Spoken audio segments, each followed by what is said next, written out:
what steps could educators take in the schools? Like, are they implementing this in schools already to where they would teach kids this stuff? For educators, it's a little bit different. But what I will say is they just need to expose children to it as early as possible. Use technology in your classroom. And that kind of goes into the framework always whenever I'm teaching a new instructor. Like what I teach them to do is like use this framework called EDIP. Which stands for explanation, demonstration, imitation, practice, right? What are some strategies for motivating children to teach tech skills? Well, the best thing to do is get excited about what it is that they're doing. Try to infuse in them that EDIP strategy. Yeah, so what are the 6 levels of thinking? In a general sense, 6 levels of thinking, 6 different ways you're engaging with the material. Okay. And you have to engage with the material you're touching at higher levels to get more out of it. Like at the lowest level, at the very, very bottom, like, you're just memorizing stuff. Yeah, check me. We live in our phones, but what if we can make them? Got every app in the world, where's the participation? Looking for representation. Don't overlook the pavement, Silicon Valley was patient. So join the movement, we ain't got too much time to be wasted. Get involved with the tech revolution. Opportunity to use. I said it's deeper than code. Get involved with the tech revolution. Vibe with me. Opportunity to use. It's deeper than code.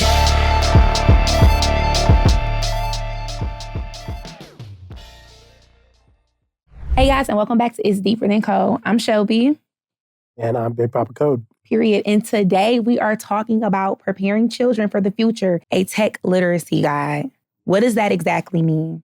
Well, long story short, in this new world that we live in, computer skills are automatic. Like if you think like back in the day, I had a friend of mine point this out to me.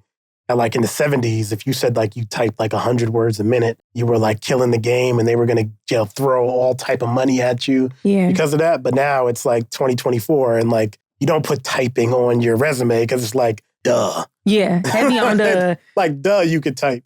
And there's a lot of things that, with the way the world is moving, where things that are held in a high esteem now are going to become, second plate, just automatic things that we just expect people to have. And you want to make sure your children are set up to thrive in that world because they're in a transitional period. And, the world's going to look different soon. So how do we prepare our kids for that? Well, one of the things, of course, making sure your children are exposed to electronics, exposed to computers as early as possible. Schools already make a big deal about doing that, a lot of schools. I will say that I will notice in my community, which is, a pretty good one or whatever the case may be with all those stupid taxes. I hope so. But they get from kindergarten, they get a laptop and a tablet, from day one and they keep it. And then when they get to middle school, they get a Chromebook and all the stuff like that. They get those things automatically. And that's stuff that back in the day would have been ridiculous to even assume that the children have. Yeah. But that's something that, that our kids get from the beginning. So even if your school district doesn't do that or isn't or doesn't have the money to make that type of investment, you as a parent, and this is me coming as a parent of 4 myself, you have to prepare your children with that from the beginning so that they don't get left behind. And that would be the importance of it because the world is moving so fast in the technology world that they have to learn these things. They can't. It's going to be difficult for them no matter what field they choose, whether they decide to be a plumber or a doctor or whatever, that they're computer literate. Yes.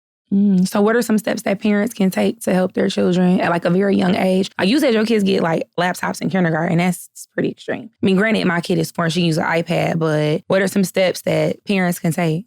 Some steps that parents can take from the beginning. I originally, when I lived in not as nice place as I live now, I was homeschooling my children because I didn't want them to go to the school. Yeah. And what I used to do is, just like you said, a tablet. Each one of them had their own tablet, and I taught them how to maneuver through the tablet. So they were able to maneuver through the tablet, choose this, select this, or whatever. I let them see stuff using the QR code when I was building stuff on the computer, I'm coding or whatever and making, websites for people. When they were really small and I was doing freelancing a lot, I would show them the stuff that I was making. They'd be like, "Oh, Daddy, that looks cool. How did you make that do that?" Right. Or whatever. And, to get them seeing that. not everybody's a freelancer or not everybody's like a web developer or whatever. They can't like show those things, but make sure your children get the opportunity, even if like you don't want to give them a phone. Let's say, for example, most people don't want to give their kids a phone. They're like 5. Yeah. But give them your phone and let them scan the QR code at the restaurant. Right. Nobody handing out menus no more. Exactly. It's so crazy. Like, I miss the save a paper lot of money. menus. I'm not gonna hold you up. Like, shout out to Cheesecake Factory. They sell a 30-page menu, but don't get me hungry. You know what? Like, I don't like QR code menus. Yeah, you know what? Here's the thing. I see the point of them because at the end of the day, you're saving a whole bunch of money by not having to print up all these menus. You're making things easier. But it is annoying sometimes that like I need to, but if my phone is dead, I can't see the menu. That part. That or like you used to remember you can share menus. It kind of just takes away communication. I think technology takes away communication. Yeah, it throws away my like a whole move I used to have back in the day. I used to take somebody on a date. Yeah. Like, let me show you the menu. Boom. Yeah. Yeah. Now it's not like that. It's like, I'll just airdrop it to you. Yeah, exactly. It's like, Yeah, I don't like it. So because you did that at home, what steps could educators take in the schools? Like, are they implementing this in schools already to where they would teach kids this stuff? Well, for educators, it's a little bit different. And I won't purport to be like a pedagogy expert or whatever. What I've like studied and, what I work in is andragogy, or andragogy.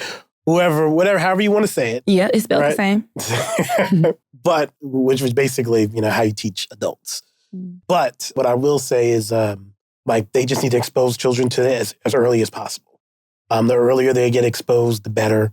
And then when it comes to what can help a lot of the time is when you are teaching, whoever it is you're teaching, especially when you're teaching like in like high school, et cetera, like use technology in your classroom. Like, in the confines of like what you're allowed to do. And that kind of goes into the framework always whenever I'm teaching a new instructor, like what I teach them to do is like use this framework called EDIP, which stands for explanation, demonstration, imitation, practice, right? And technology helps go through those steps because essentially what you can do is you could use technology. Remember back in the day, well, maybe. We had the same back in the day, dog. You're only a couple years older than me. I'm like 5 years older than you. No, you're not. I think I am. You're not. You're only 3 years older than me. Am I? That's it. You're the same age as my sister. Okay. We're the same generation. Okay, good. Okay, good. You just look so young. I know, it looks so good. Remember I told you the girl who was faking to be me said I was 25. I'm 32, by the way. But yes. Now I'm 4 years older than you then. You turned... What year? In January, but you're born in December. It's fine. But I'll be 33 this year, so it still makes us 3 years and 11 months apart. It makes us like 3 years and almost a whole entire way. You're born the 21st.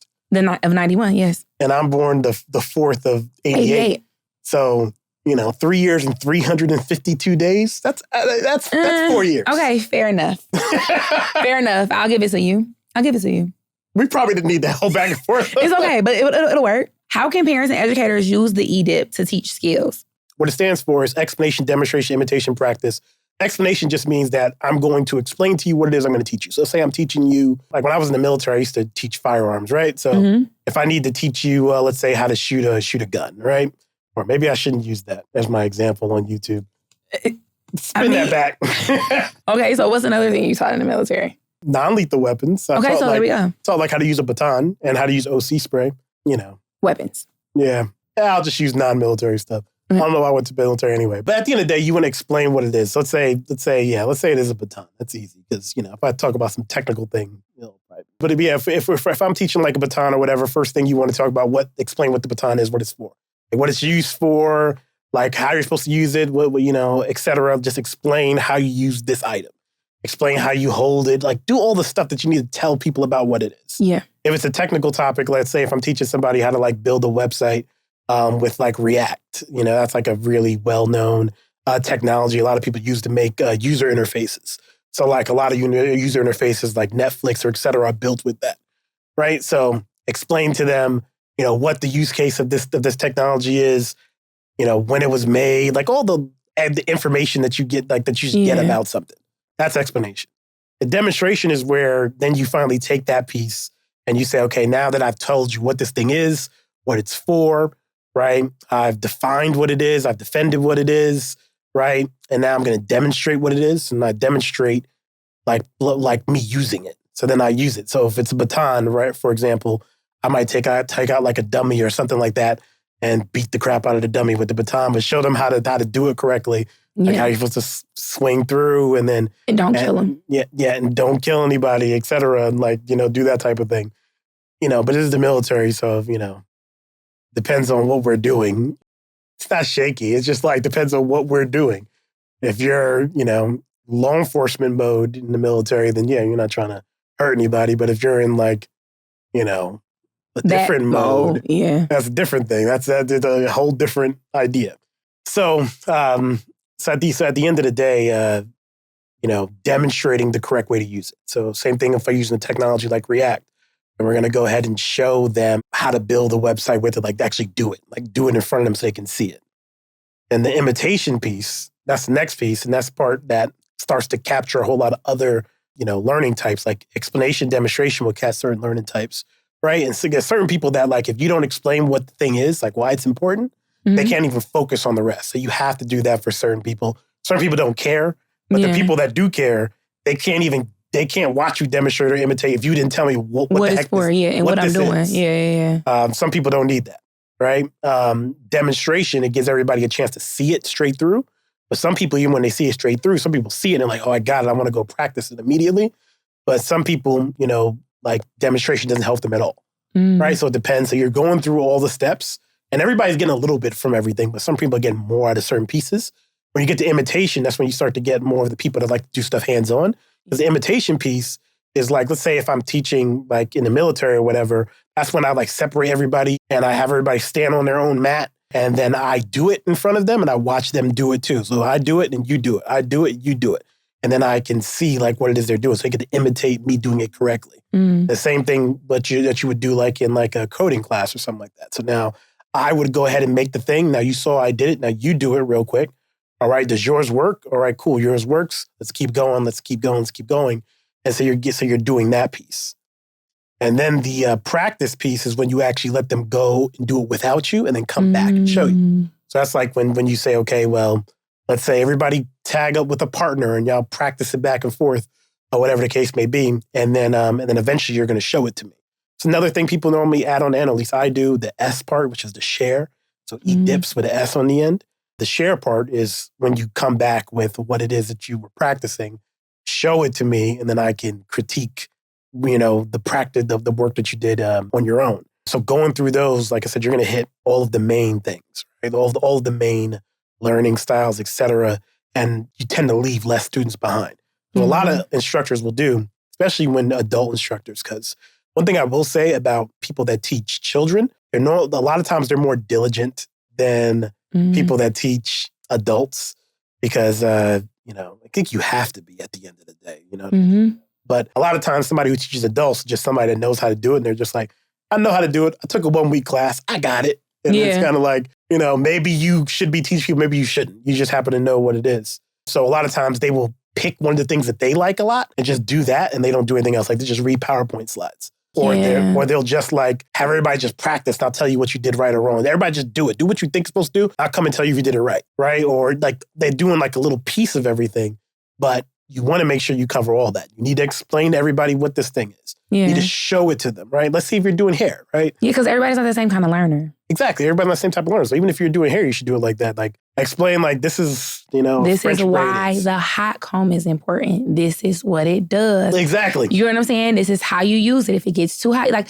I get it. I actually like that. I'm going to use it in my new instructor position. Exactly. Yes, we love that. Thank you. We absolutely love it.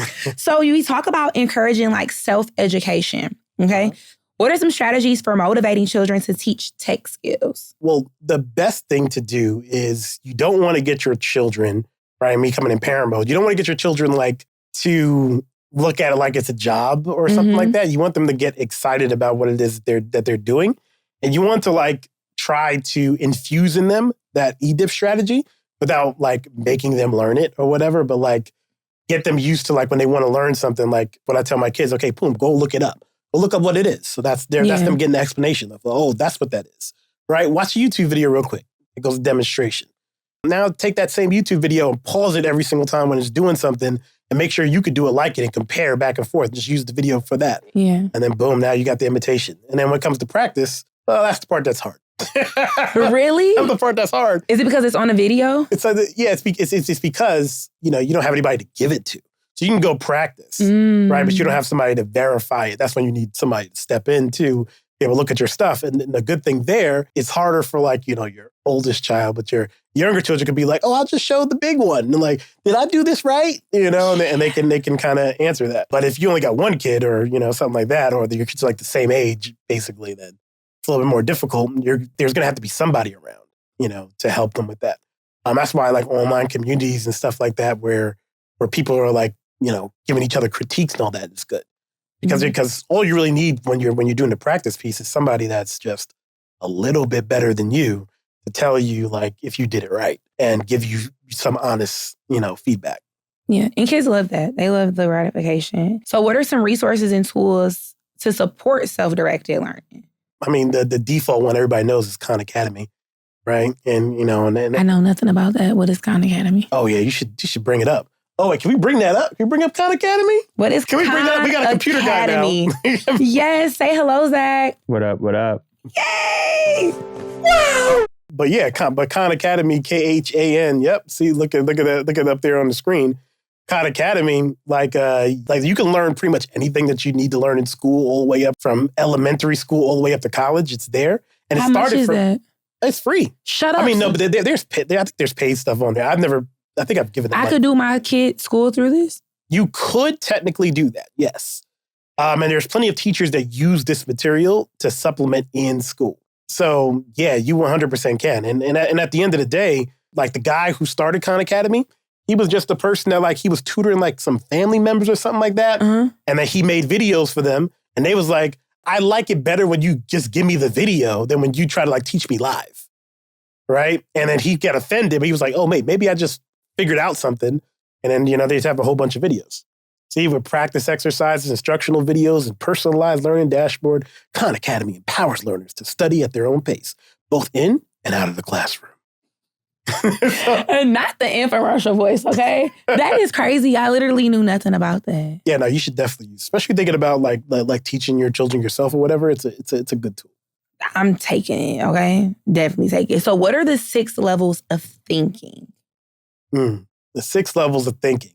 Well, I'll say in a general sense, the 6 levels of thinking, 6 ways that you should essentially but 6 different ways you're engaging with the material. Okay. And you have to engage with the material you're touching at higher levels to get more out of it.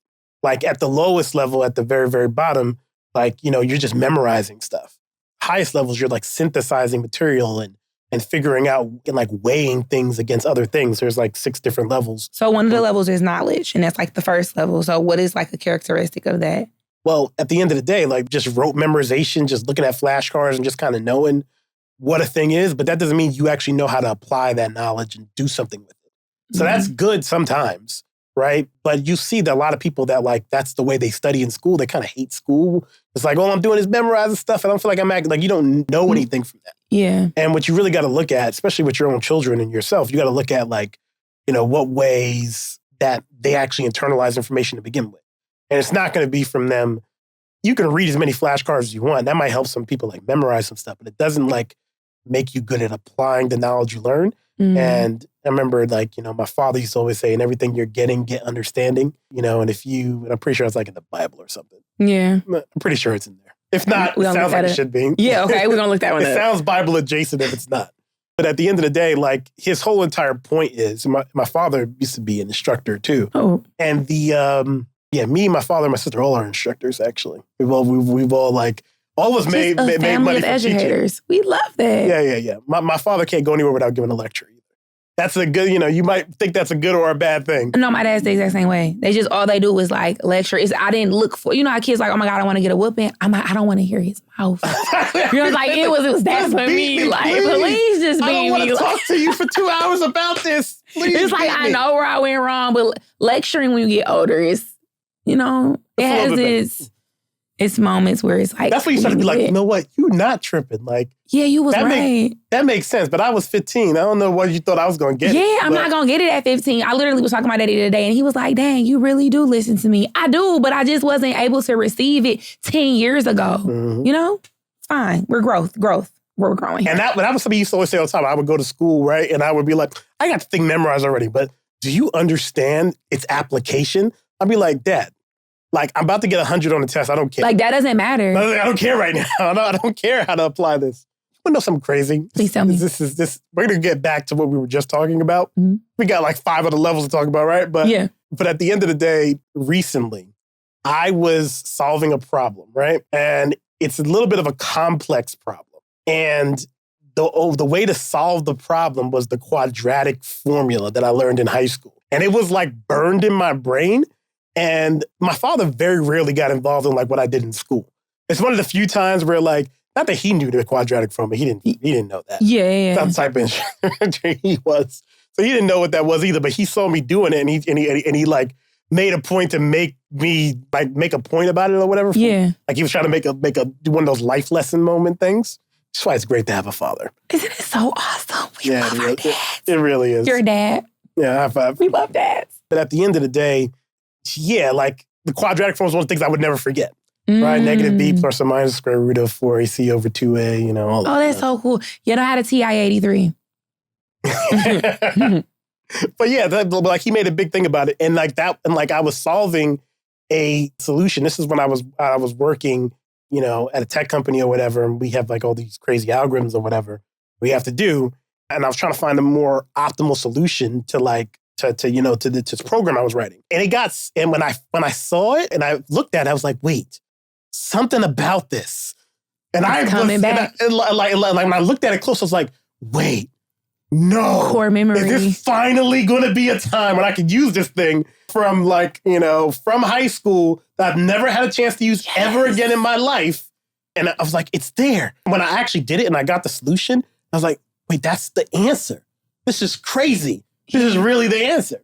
And then when I went to, and then I went on Facebook, which I never go on, and I went finding like my old math teachers, like, guess what? And did you find any? Oh yeah, I found them. They're easy to find. I'm happy they're still alive. I mean, they weren't that old back then anyway. That's crazy. They were like my age now then. So I thought they were old, but they're not. Yeah.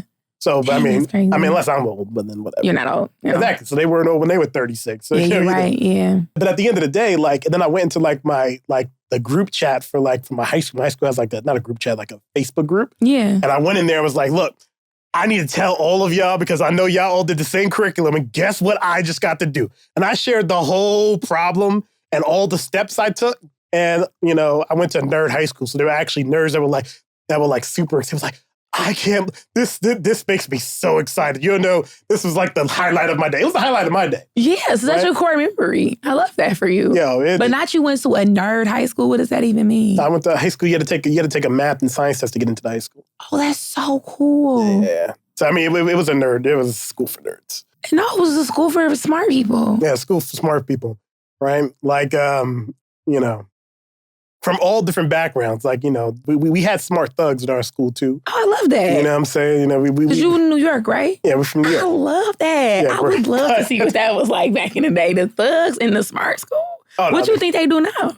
Every single person I knew that was a thug in high school is either completely decided to become a thug and like, I don't know where they are right now. Okay. Or was like, you know, I'm still a thug, but, you know, I work on Wall Street. We're corporate thugging. Corporate thugging in the names of Jeezy, okay? There we have it. Yeah, exactly. That. So, yeah, like there's a couple of them. It's a couple that, like, it's one dude, they used to get in fights all the time, and he's like a financial something or whatever, but his salary is like $650,000 a year, right? So, like, yeah, that's what he does. How nice. Yeah, it's a pretty good salary. No, this is a pretty good salary for sure. Yep. Okay, great. So what is the comprehension part of the 6 levels? Well, at the end of the day, you're trying to move closer to being able to eventually be able to show that not only do you have something memorized, that you can also go ahead and, you know, show comprehension, show that you understand the thing, right? And it's more difficult to show that, you know. Like if all you do is sit down and memorize, you won't know how to use it. But you have to do things with the material that shows that you can apply it. That's what you're moving toward. You're moving toward being able to apply that information. And then that's how we get into application. And that's how we get into application. And application is like we're actually taking the material. We're able to denote whether or not like what this is versus this thing, like differentiate between the two, differentiate between the three. Like this is when I need to use this, when I need to use that. Like an example of this, right? When I'm teaching software engineering, right? And I'm teaching these things called the problem-solving patterns, right? So I teach like a problem-solving pattern. The first one I'll always teach is the frequency counter pattern, right? Which sounds a little bit super technical, but all it really means is that you're taking data and you're keeping track of how often different pieces of data like occur. So you might look through a list of things and you're like counting as you go and storing it somewhere for easy access for later. This way that you can get access to that information without having to re-go through every single time. And it makes your application move faster, right? And then there's another one called like divide and conquer, where you take a bigger problem, you break it down into smaller pieces over and over and over again. And, sliding window where you like look at just a small piece of the data at a time and move over a little bit and look at some other pieces, some more, move it over again, look at another piece, et cetera, like move in that direction. And the key is that, okay, cool. Once everybody knows that that's ways to solve the problems easier, the problem now is like, okay, well, when do I actually use this? Because I know the information, but I don't know when I'm supposed to divide and conquer.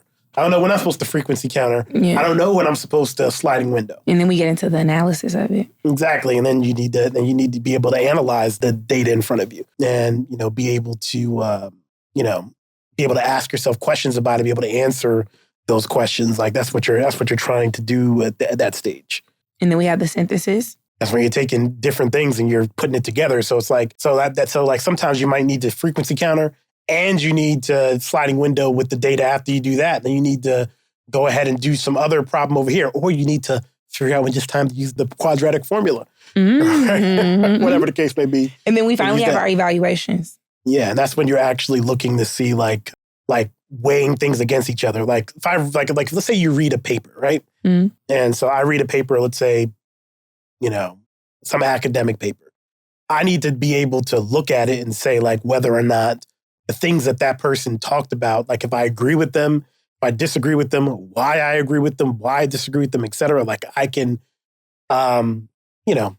evaluate this versus this and say which one is better, which one fits better into my worldview, which one is, use some objective standards maybe, and sometimes subjective standards to equate like this is a 70 out of 100, this is an 80 out of 100, on a scale from 1 to 100, et cetera. Like that's the type of thing you're trying to do at that level.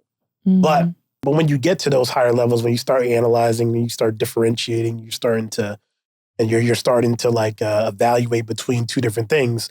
That's when you're really like, that automatically like brings in all the other ones as well. Like if you try to only memorize, you won't know how to analyze, you won't know how to evaluate, you won't know how to do any of those things. But if you, on the other hand, if you focus on the higher levels, the other ones come somewhat automatically, right? And if you already understand the higher levels, let's say you still just need to memorize some stuff, you can always do that anytime. But memorizing will never make you able to evaluate something. And the reason why that's super important too for like youth is that 6 levels of thinking is like a universal kind of like well-documented thing that's like on the internet and anybody can look up. And they use that to format like the SAT exam, ACT, and GMAT and all the stuff like that. That's the type of that's what they use in order to create those questions. Yeah. So before in one of our episodes, you had mentioned something about like a success formula and how to set somebody up for success. And if we did this in our school systems with young babies, it will be beneficial. So for the viewers that's never seen this before, tell everybody the famous success formula. I like that you said famous. Make sure you get my book. Buy the book. Buy the book. But yeah, C is for character, right? And so basically it's C plus M plus SK, all that in parentheses, times DA is equal to results, right? And then you put all of that underneath, like you divide everything on the left side by O, which is obstacles. So basically what it's showing, what it's supposed to show you is that you have your character, which, that's, keeping your commitments and just having great character. I don't need to explain that. And then mindset is the way you approach things, right? So having a growth mindset and make, all those type of things are important. And there's books and books and books and books on this stuff, a bunch of books on positive psychology, that are out there, et cetera, that people can take a look at. You could look at, heroic, actually, can you bring up heroic? I'm just going to plug that just because, like, whatever, because I invested in them. Yeah, for sure. So it's one of my portfolio companies, so I would love people to buy it. Come on. Heroic.us. Get into it. Heroic.us. There you go. Look at that. That looks so good. Heroic is the best self-development platform in the world. It's going to help you get that C and that M, that character and that mindset. That's all it's about. They're the founder right there, Brian Johnson. Like he's a multi-time founder. He's like, he did Philosopher's Notes. He also did, Entheos. He also did E-Teams, which was like a big company, like way back in the early, early internet. And he sold that, et cetera. So you can see everything about like, what he's done, et cetera. And I'm hoping, and I think that they're going to be incredibly successful. They've been doing really well. And, for my own pockets, I'm just letting everybody know it's just a plug. But I believe it. That's why I gave them money. But, So it means it works. Yeah. I definitely want my investment back times all of the returns I expect to get. You so deserve about it. E-Teams and Zods and all that. So, yeah. Heroic. Okay, perfect. So Heroic is going to help us get our C and our M, our character and our mindset. Yep. But at the end of the day, character and mindset. But the SK, that's the extra piece, the specialized knowledge. That's what people are always leaving out. Like a lot of times people will sell people on like a big, like dream of like, oh my goodness, like if you just president. Yeah, if you just like, have a good character, have mindset, you just think about it really, really hard, things are just gonna magically happen. But you can think as hard as you want, that you're gonna be in the NBA tomorrow. But if you don't go do some work, even if you do some work, you may not get in. But I'm saying, like, if you don't do some work, you're not going to get it done. And you need to learn certain things about, like, how the game is played. Like, it's not just about being athletic, too. You need to have good basketball IQ and know when somebody's cutting, what you should do. Know, certain plays. Know how pick and roll work or pick and pop. Know what switching is. Like, you got to learn crap. Oh, wow. So you could play basketball. Oh, yeah. I play basketball. Oh, that's nice. Okay, cool. I would have never known that. I'm like, that sounds like specialized knowledge there. Because I know nothing you just said. Oh, okay. Well, my bad. Yeah. I'm like, huh? Well, that's my point. You need to know that stuff. Exactly. So even if you woke up tomorrow and wanted to be in the WNBA, you don't know that stuff. It's not going to happen like that. And so, like, making sure that you give your children access to specialized knowledge on top of, like, teaching them good morals and all the other stuff, which I'm assuming most parents would try to do for their children. But you need to also set them up with information.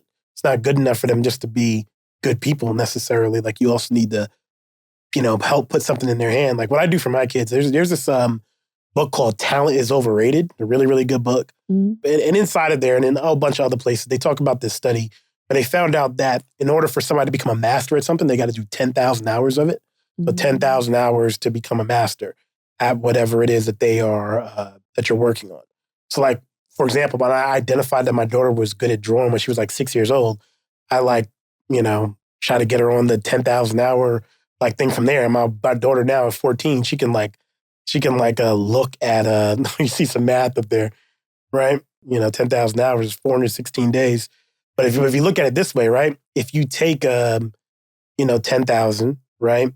And you look at, let's say, for example, if you give your kids, let's say 15 years to develop, at the end of the day, you catch them early, at 6 or 7 years old, and you see something great that they're great at. Well, that's 2 hours a day of practice for 15 years, right? Because actually, let's do it, right? Let's see, 365 times 15, what is that? 5,475?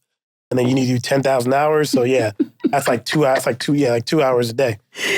Wait, the way the exactly looking at me that you just doing the math that. It's actually, you have to do less than 2 hours a day, but about 2,000, because that would get you to about 11,000 in 15 years. Yeah. But you keep doing that math to say okay, how much practice would be necessary for you to become an expert, right? At something and give them the space to do that and then encourage them to get really, really good at these things. Because one thing that I know a lot of parents will do, especially in the past and the different mindset is that parents have in their mindset that nobody can ever be special. So when the kid finds something that they're special at, instead of encouraging that and cultivating it, they move them away from it and say, do something like everybody else, right? Because that thing is something you can do. Well, in the world we live in now, especially with social media, creator economy, all the stuff like that, if you're great at something, it's one of the best times to be great at a thing. Yeah. So if your child can be great at singing, go get them singing lessons and go get them to sing for 10,000 hours. Yeah. Get them nice at it And there's so much opportunity, for that, right? And some people look at it as, oh, well, singing you could do till you're like 90, as long as your vocal cords work or whatever. But every job, you got to keep some type of faculties about your mind or your body in order to be able to do. If you're a plumber and your hands don't work anymore, you can't do that anymore. Yeah, you know what I mean? Like different stuff like that. So all of these things require skill and require, a level of mastery. And it doesn't mean your kids can only do one thing. That's why it's good when you start them early, working with something because, the earlier you start them, the better the more time they have to get better at it. And also it's easier for kids to learn something. They have less things to worry about inside their brain too. So you get to, create all those connections in their mind about that. That's so crazy. I love that for the little people. And we are multiplying all of that by directed action. So, and that's where the 10,000 hours is coming in. Like, that's part of it. Just because you have the knowledge, if you don't do something with the knowledge, right, on a consistent basis, right, and you don't apply it to like an actual plan, then it's not going to become fruitful for you. Then underneath it, you have the obstacles, like we talked about. And the obstacles, like some obstacles you put there on your own, like some obstacles you create for yourself, some obstacles like you're born having to deal with, right? And you really can't get around it. Like, not that you can't get around it. I mean, you have to do a certain amount of effort to overcome it. Like, they're kind of like hills you have to climb up. Mm-hmm. That's why it's a dividing factor, because like if somebody has one obstacle, then I mean, they've got nothing to worry about. They just do all the stuff on the top and they just going to get it done. Yeah. Right? And that's great. But I mean, most people are going to have 10, 15, 20, 30, who knows how many obstacles they have. And all those obstacles are going to make it harder. Like, even though you're working hard, you got these obstacles underneath it that are bothering you, right? But once you figure out what they are and you've like identified and just been truthful with yourself, this is an obstacle for me, this is an obstacle for me, this is an obstacle for me, this is an obstacle for me, right? And you know that they're there, then you can actually make part of your directed action plan doing things that like help you overcome those obstacles. Like, for example, like I have a friend of mine, and his name is Brylan, and he's a real good example of this. He had like he identified that he wants to do certain. I'm not going to give away his whole thing because he's got a plan. I guarantee he's going to be a billionaire. I'm excited for that. Yeah, he's definitely going to be a billionaire. And so I'm just so sure, I just got to stay around him. So I could just accidentally like get like a couple $1 million by accident. Yeah, because that's like the 4 out of 5 rule. Like, if it's 4 people that got it, you for sure can be the fifth. That's like what I'm talking about. I'm talking about like the LeBron James package, right? What's the LeBron James? LeBron James package. Like LeBron James gets rich, so then Maverick Carter and Rich Paul, like, they get a leg up. Like, because, they hang with him, so, he put him in position. I don't see that for you. No, I'm saying I'm going to do my own stuff. Yeah, I'm like, because I see you as a billionaire. But I am not too proud to be like, if Brylan was like, yo, so guess what? I got the billion before you, but guess what? I got this going on. I need you to jump on it. Be like, how much is it? 20 million? I got you. I'll be there. Yeah, you're taking it. For sure. Yeah. Like, that you're taking. Yeah, no, we're taking that. You get what I'm saying? Like, I'm not too proud to do that. It's deeper than cold. We're taking that. Come on. Exactly. We're taking that. So you see, so you see my plan, but at the end of the day, the point I'm making is like one thing that he was really, really good at, right, was identifying all the things that can stop him from doing that, and then coming up with a contingency plan for each one of them if they rear their head. Like, that's the way he thinks all the time, right? That he would like sincerely look at it and say, okay, like this can go wrong, this can go wrong, this can go wrong, this can go wrong, right? And this is a problem, this is a problem, this is a problem, this is a problem. Like when he wanted to raise, 7 figures for the first time, right? He was like, well, Black founders only get like 2% of all venture capital, et cetera. And so like, there's not going to be any precedent for like us receiving that capital. So knowing that, I need to not pretend like it's not a problem. I need to say, okay, well, let me not whine about it or whatever. Let me go ahead and let me make a plan for like how I'm going to go get it anyway. Mm-hmm. And so he had a plan like, okay, these are the VCs that I'm going to talk to. This is that. So this is the type of deck I'm going to put together. This is who I'm going to communicate with. This is who I'm going to network with. And he's going through a plan like that right now. Like, he's on a winning streak right now. That's all I'm going to say on what he's trying to do right now. Every time I talk to him, like, yo, so last time we talked, you were supposed to do blah, blah, blah, blah, blah, blah, blah, blah. He's like, yeah, so I had this meeting with so-and-so. We connected. I gave them this. They gave me this back, blah, blah, blah. I have another meeting with this. I'm flying over here. I'm like, yes. Like, this is the move. So I need to make sure that I keep up with you. That's why one of the reasons why I love being around him so much because sometimes I talk to certain friends, right, that I don't get a chance to talk to as much anymore because they live in like a scarcity mindset where it's like that, I'll just put it like that. They just live in a scarcity mindset.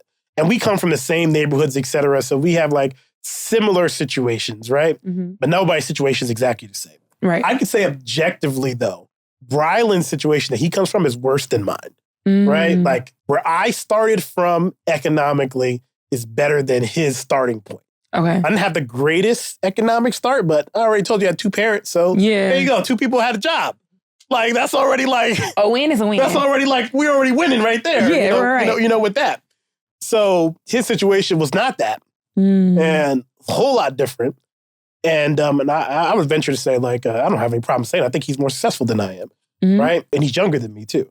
And I like to be around somebody like that because it makes me feel like I can't stop at any point because I'm like, okay, even if I want to look around and say, like, Arthur, you did a good freaking job. This, you got a little paper, you got, a little this, you're doing all right. Yeah. You ain't got no car, no, you're chilling, Arthur, Yeah, you're doing great. Just, whatever. And then I'd be like, nah, but you heard what Brylan was doing yesterday, right? It's like, yeah, word, Brylan was. F it, we gonna drop a bunch of money on a podcast. Let's do it. You know what I'm saying? Yes. Like, you gotta go do something. You can't just sit still when you're around somebody like Brylan. Yeah. And that's, something that I love. And being around somebody like that. There's another, person, Jeff Nelson, who I don't get to be around that much. Thing is, though, he might see this episode, but let me not overly emphasize it because, it might sound weird if I'm like, Dad, love this guy so much. Actually, I said it out loud, so whatever. It is what it is. But, I do, though, I really love being around him. And so, I always try to find an excuse to be talking to him because, the thing is, though, he one of those people that be saying, deep stuff and he don't realize he's saying anything of value. Because he'd be like, did I really help you that much? I'm like, you have no idea how much you just helped me with what you just said or what you just did or I just watched you do, et cetera. And he just out there just man, he got this company, that company. I'm like, I got my one little company and I'm like, man, it's, there's a lot going on trying to make sure, oh, wait, what about that client? What about I had to talk, I was talking to a client before I came here, so I was running late. I was like, I got to pull over on the side of the road because I can't talk to you and drive. You pulled over? Yeah, I pulled over. I can't talk to you and drive because you're asking me too many questions. And right now I want to think about my podcast, but right now I need to make sure that you get what you need, right? And stuff like that. So it's a lot. And just seeing that, he could be COO of this. He can have this big Afro Tech conference over here. He can go ahead and service all these clients with a whole nother startup that he founded and that's successful called Sinchapi. Then he's got his brand over here. He's just came out with a book. And I thought I was doing something. My ebook I dropped on Amazon, my little Kindle publishing. We got the paperback and the joint and the book is thick. And then he's solving a deep problem, the startup paradox. I was like, yo, all right, look, I need to go write something else. Hold on. I need to go back. I need to write another book. And just I don't know how we start talking about this. Because we got the success formula. That's why. Yeah. But I will say, being around somebody like that, being around somebody like Liberty too, who's I love about Liberty, she could just enter any room and just magic just happen. You got to see her in action. You didn't really see her. I didn't see her in action. Yeah, yeah, you saw her in the interview mode or whatever, but you got to go to an event with her, right? Go somewhere with her. I remember even just recently, there was a conference. I won't say what conference because it'll expose something that she's working on that she hasn't made public. So I can't say what conference it was. She went to a conference, right? She knew nobody at the conference, was in a completely different city than she's from. She didn't know anybody there. Yeah. She just walked into it cold, right? Had 2 conversations, ended up speaking to the person running the conference. I'm like, how do you do that? And she was like, yep, I spoke to the person reading the conference, Arthur, and so I got 2 new jobs for you. I was like, bet. This is why I gotta have people like you around. And I don't know very many people that can do she literally could just enter anywhere. And within seconds, she's talking to the boss.